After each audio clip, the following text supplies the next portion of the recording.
with the meristematic tissue and its types. So we know meristematic tissue helps in the growth of the plants. So how it will help in the growth of plants? So they will be continuously, they will be dividing, increasing the number of cells, and these cells, what happens to these cells which is formed out of meristematic tissue?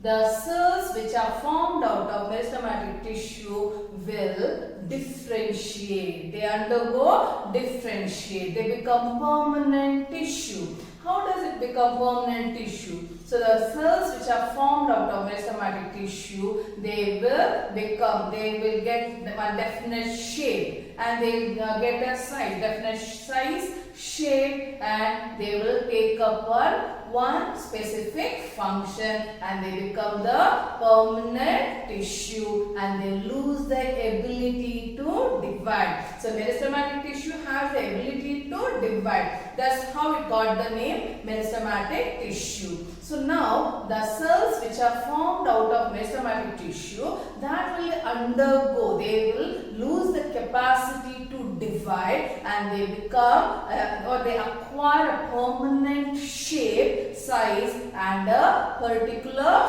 function. Such tissue we call it permanent tissue. So permanent tissue, they are formed out of meristematic tissue. So that is clear for us, right? So permanent tissue, there are two types: simple permanent tissue and complex permanent tissue. So permanent tissue, we have simple permanent and complex permanent tissue. So simple permanent tissue, further we find three types, that is parenchyma, collenchyma, sclerenchyma. And under complex permanent tissue, we have xylem and phloem. So now let us study what is the functions of these tissue and where it is present. So we'll find out the location, structure, and function of the simple permanent tissue as well as complex permanent tissue. So before that, let us find out why it is simple and why it is complex. Okay, why these will come under simple permanent tissue, why these are under complex permanent tissue. Simple permanent tissue, they have same type of cell. That is, if you take parenchyma, the parenchyma cells in the parenchyma tissue will have same size or same structure, and they take up same function. Okay, that's why it is simple permanent tissue. Same thing with collenchyma as well as sclerenchyma. So they will have same type of cells and they take up one particular function.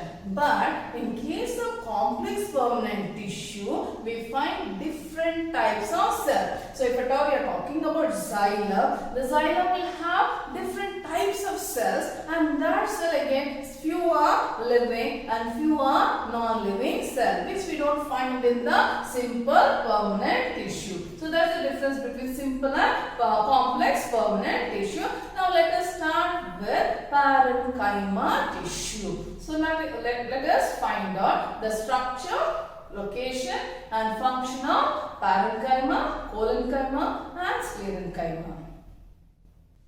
So simple permanent tissue, let us start with parenchyma.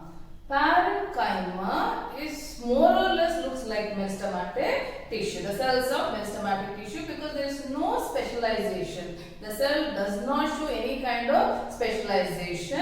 It is a living cell. This is a living tissue. Okay. So the cell wall is very thin. So cells are unspecialized, and they have cell wall which is made up of cellulose, and it is a very thin cell wall. Then here the cells are loosely packed. The cells in parenchyma is loosely packed. As they are loosely packed, we find large intercellular space. Intercellular space. Okay, so what is the function? This function, they provide support to plant, and they store food. They store water. So usually they also help us package material for the plant. So they provide support to plant, and also they store the food. Sometimes the parenchyma cell will have chlorophyll pigment. When they have chlorophyll pigment, we call it chlorenchyma. Sometimes the parenchyma cells will have chlorophyll pigment. You know what is the function of chlorophyll pigment? Chlorophyll pigment will help in forming. You know very well about photosynthesis, right? So it may help in photosynthesis process. So the parenchyma containing chlorophyll pigment in them, we call it chlorenchyma. And we know that the aquatic plant, you have seen aquatic plant. The aquatic plant will be floating. What makes them to float in the water? It is the parenchyma, which will have large air spaces. The parenchyma which has large air spaces which are filled with air, we call it parenchyma. It is the parenchyma cells which are filled with air because of the air spaces which will make the aquatic plant float. It provides buoyancy. Okay, aquatic plants are able to float because of the parenchyma. So parenchyma will provide buoyancy. It will provide buoyancy. What is buoyancy? The ability to float. As the parenchyma has air spaces, it will be filled with air because of which they can float. So that's the word parenchyma. So coming to the shape of the cell, it may be spherical, it may be oblong. Okay, so this is the parenchyma cells. So they are loosely packed. So they'll have all the chloroplast and all the organelles will be there, vacuoles will be there, nucleus will be there. Okay. So this is about parenchyma cell. It is a living tissue. So it is a living tissue. I hope now you understood what is parenchyma, the structure and the function.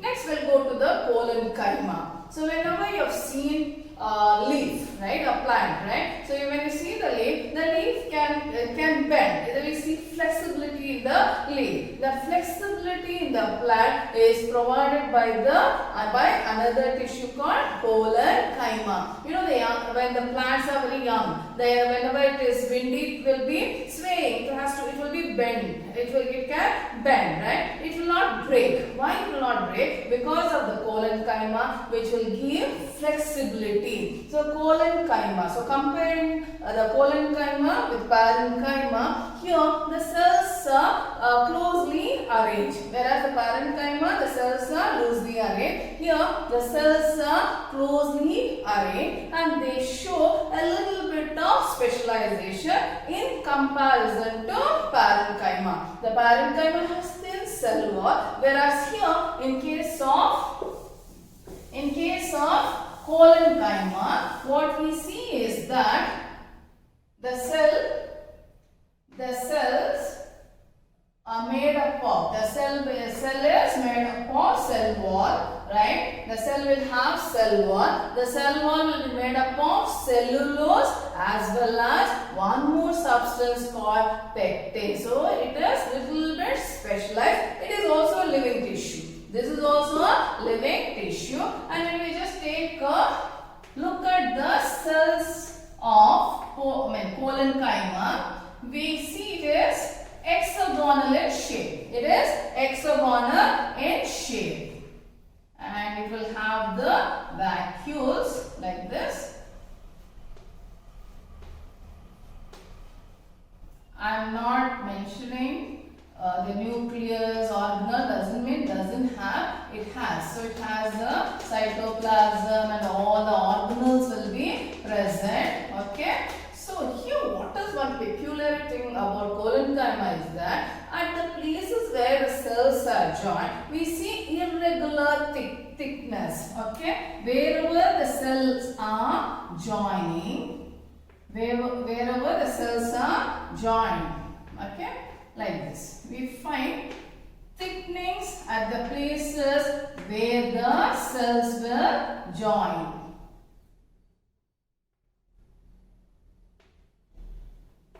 So here, see, they are living and they show irregular thickness, right? They are closely packed, and at places where they join, we see thickening. That it is not regular thickening. Irregularly, we see the thickenings at the places where they join. So as I told you, what is the function of this collenchyma? It provides flexibility to the young stem and also to the leaf or the leaf blade. Okay, so it provides mechanical support. So I hope you understood what is collenchyma. So collenchyma will provide mechanical support. Okay, the cells are elongated, and we see that wherever the places where they join the cells, because there is no, there is less of intercellular space. So when we talk about parenchyma, we find they have a large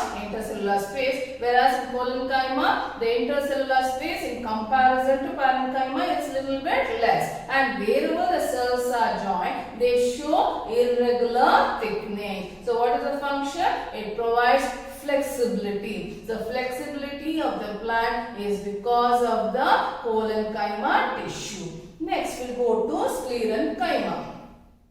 You have seen the husk of a coconut, right? You have seen the husk of coconut, right? The fiber of the coconut. That's nothing but the sclerenchyma tissue. It's a dead tissue. So when we talk about like parenchyma and collenchyma, both are living tissue. But sclerenchyma, it is a dead tissue. So when the cells are young, that time it will be living. But when the cell, this cells, here the cells in sclerenchyma is specialized. Okay, that means here the cell wall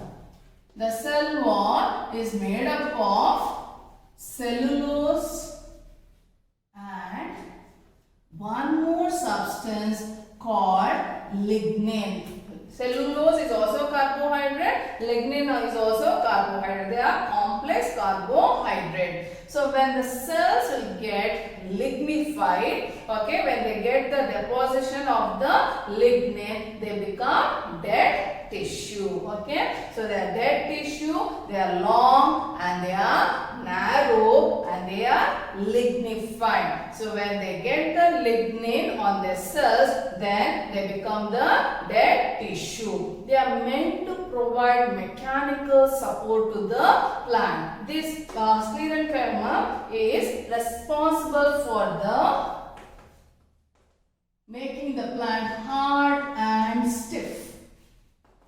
Okay, sclerenchyma is responsible for making the plant hard and stiff because it will give the mechanical support to the plant. So we don't see any intercellular space.